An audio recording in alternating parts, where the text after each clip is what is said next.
ये वही आशाएं हैं जिन्होंने चाइल्ड मृत्यु दर कम करने में विशेष योगदान दिया है, लेकिन उन्हें सिर्फ 3,500 रुपया मिल रहा है। तो क्या जो रुपए उन्हें मिलते हैं उन्हें फिक्स करने पर सरकार विचार करेगी? अगर करेगी तो कब तक, अगर नहीं करेगी तो क्यों नहीं?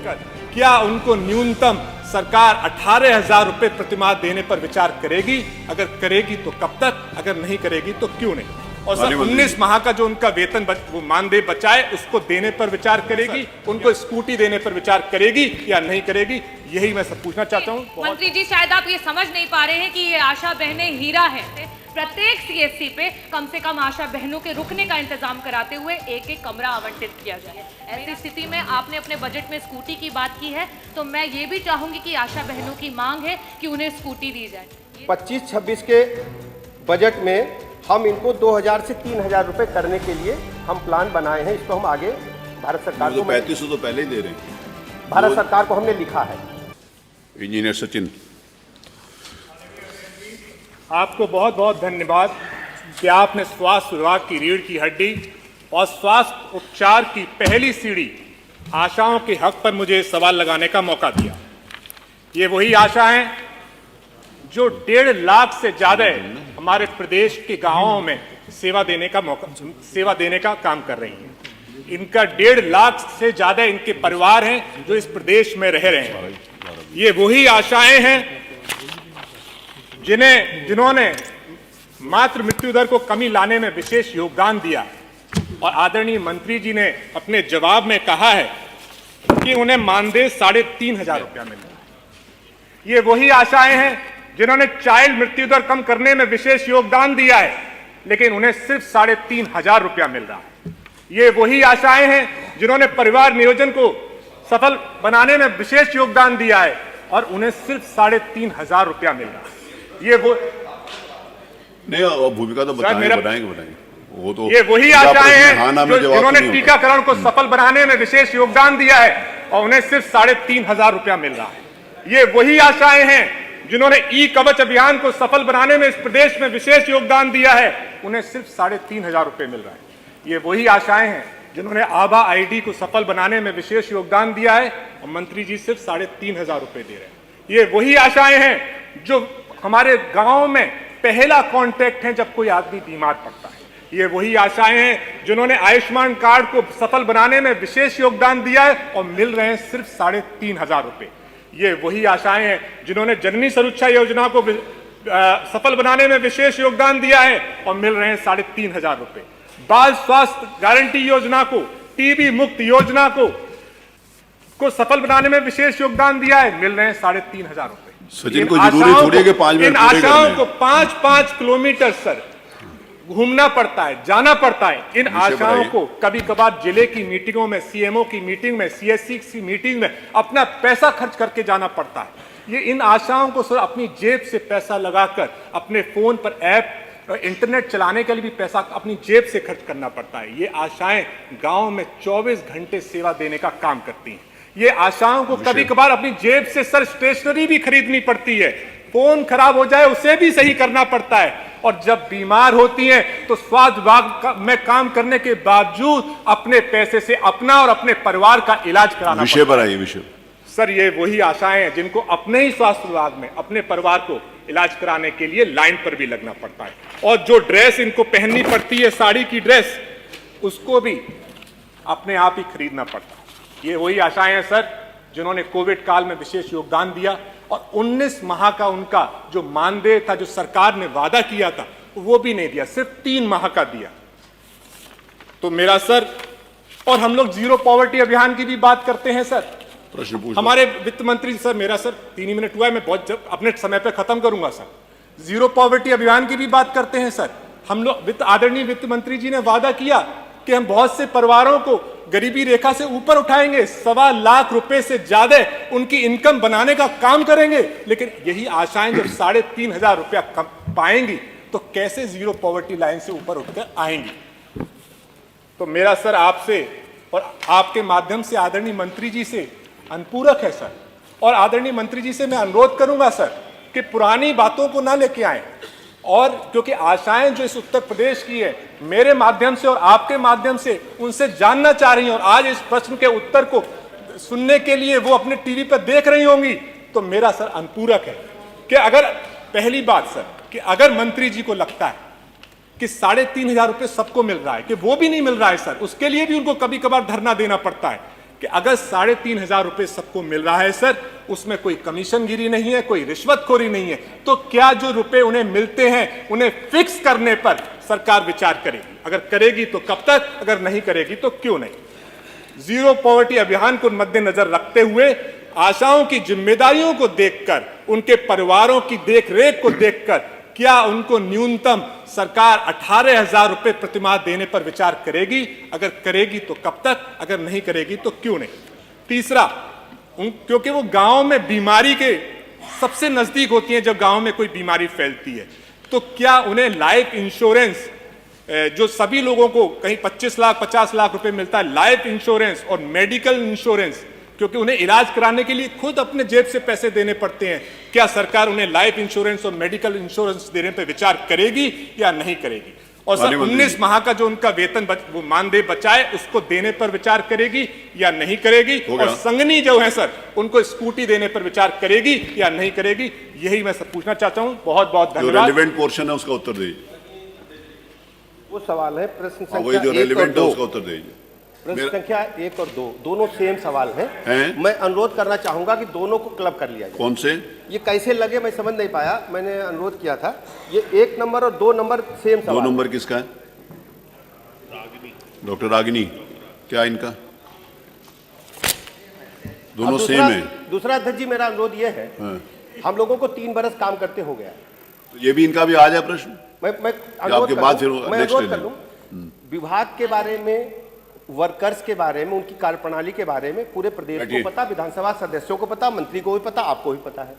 उसका डिस्क्राइब न करते हो, अगर केवल पॉइंटेड सवाल पूछेंगे तो हम जवाब पूरे 18 का दे देंगे, और नहीं तो विस्तार में होता क्या है, केवल ये छपास की वजह से हो रहा है। मेरा सादर अनुरोध आपके मतलब कृपा मैं चाहता हूं, केवल पॉइंटेड सवाल पूछा जाए। अरे आप बैठिए ना, आपने अपनी बात, उनको अपनी बात कहने का अधिकार है। आपने सारे प्रश्न कहे, वो एक बैठिए। अरे आप उत्तर तो आने दीजिए। अरे वो कोई बात नहीं, आपने भाषण दिया पूरा, बैठिए। उनको खराब अपशब्दों का 5 मिनट का मतलब, आप अच्छे शब्दों में उनसे सवाल पूछा है, विषय नहीं है, डिबेट नहीं हो सकती प्लीज। सर छपास जब आपको बोलेगा तब आप हम लोग छपने के लिए यहाँ पर आए हैं सर। बैठिए प्लीज। नहीं, मैंने दूसरा प्रश्न देखा नहीं था, डॉक्टर रागिनी का है। आप इसका उत्तर दे देंगे तब उनसे अनुपूरक करवा लें। आप उत्तर दीजिए, फिर उसके बाद डॉक्टर रागिनी आप अनुपूरक उससे संबंधित सवाल होगा, आप पूछ लीजिए, मैं दोनों साथ दे दूँ। आप कुछ पूछना चाहें पूछें डॉक्टर। अध्यक्ष जी, आपका बहुत बहुत आभार। आपने महिला शक्ति से जुड़े हुए स्वास्थ्य संबंधित सवाल से मुझे प्रश्न पूछने का अवसर दिया। अध्यक्ष जी, मेरा सवाल जो हमारे प्रदेश में कार्यरत आशा बहनें हैं उनसे जुड़ा हुआ है, और सरकार कहीं ना कहीं इन आशा बहनों की आशाओं पर लगातार पानी फेरती हुई आ रही है। ये आशा बहनें जो हैं उनका मूल मंत्री जी शायद आपका विभाग समझ नहीं पा रहा है। और रही बात छपने की, आशा बहनों का भी उतना ही अधिकार है कि वो अखबार की पंक्तियों में सामने आए और उनकी अधिकार की जो बातें सदन में बोली जा रही हैं वो लिख करके पढ़ करके वहाँ पर आए, क्योंकि आज वो आशा बहनें जिस तरीके से आपके विभाग की रीढ़ बन करके हैं, शायद ये सरकार नहीं समझ पा रही है, और इसीलिए बार बार उसको एक ऐसा मामूली सा पत्थर समझ करके फेंकी जा रही है, फेंकी जा रही है, फेंकी जा रही है। लेकिन मंत्री जी, शायद आप ये समझ नहीं पा रहे हैं कि ये आशा बहनें हीरा है, और उसका वर्णन, क्योंकि हमारे वित्त मंत्री जी यहाँ बैठे हैं, मैं कहना चाहूंगी कि इस विभाग में जो आशा बहनें जिस तरीके से काम कर रही हैं, चाहे वो संक्रमित रोग हो उनको बचाने के लिए, मैं बहुत डिस्क्रिप्शन के साथ नहीं बोलूंगी, लेकिन ये बजट से रिलेटेड है, इसलिए मैं कहना चाहूंगी कि जितना वो काम कर रही हैं, अगर उनका काम रोक दिया जाए तो आपके विभाग का जो संपूर्ण का बजट है वो पूरा का पूरा बजट भी आप लगा देंगे, तब भी आप उनके द्वारा किए हुए कार्यों को पूरा नहीं कर पाएंगे। और ऐसी स्थिति में 1 ट्रिलियन इकोनॉमी की बात हुई पिछले सदन में, और लगातार सरकार के द्वारा हो रही है। ऐसी स्थिति में 8,08 करोड़ का बजट है उत्तर प्रदेश की सरकार लेकर के आई है, लेकिन उस बजट में हमारी आशा बहनों के लिए कुछ भी नहीं है। मंत्री जी, मेरा प्रश्न आपसे ये है कि आप बात करते हैं कि उनका इतना मानदेय है और इतना सरकार दे रही है। मेरे पास आंकड़े हैं और मैं उसे टेबल भी करना चाहूँगी कि वर्तमान में 24 ऐसे जिले हैं और 25,000 आशा महिलाएं हैं जो हमारी वर्कर्स हैं जिनका भुगतान नहीं हुआ है, और आज वो रोडों पे हैं, वो जगह जगह पर आपसे मिलना चाह रही हैं, लेकिन उन्हें आपसे मिलने का अवसर नहीं मिल रहा है। और शायद इसीलिए नहीं मिल रहा है क्योंकि वो छप नहीं रही हैं। जो छपता है वो दिखता है, और मीडिया की ये ताकत है और ये लोकतांत्रिक व्यवस्था की ताकत है कि हम उस चीज को, सत्यता को सबके सामने लेकर के आए। मेरा आपसे सिर्फ यही प्रश्न है कि 1 ट्रिलियन इकोनॉमी की बात करने वाली सरकार, इतने बड़े बड़े बजट्स लाने वाली सरकार, आज आपके विभाग की रीढ़ में सिर्फ और सिर्फ इसलिए क्योंकि आशा महिलाएं हैं उनको कोई दर्जा नहीं दिया जा रहा है, ना उन्हें राजकीय कर्मचारी का दर्जा दिया जा रहा है, ना उन्हें संविदा के कर्मचारियों का दर्जा दिया जा रहा है। और बार बार जब बात आ रही है कि उनको उनके अधिकार का पैसा मिले, क्योंकि वो हर समय काम करती हैं, प्रसव का कोई समय फिक्स नहीं होता है। हम सब किसी ना किसी परिवार से हैं और हम सब जानते हैं कि प्रसव किसी भी समय हो सकता है, और एक वो जो आशा बहन है उस माँ के साथ वो 9 महीने उस प्रसव को झेलती है, उस प्रसव के साथ खड़ी रहती है और उसे अस्पताल लेकर के जाती है। ऐसी स्थितियों में क्या उसका अधिकार नहीं है कि उसे भी 18,000 का मानदेय प्रति माह मिले? क्या हमारी जो संगिनियां उनके साथ काम करती हैं उनका अधिकार नहीं है कि उन्हें 24,000 का मानदेय सरकार के द्वारा मिले?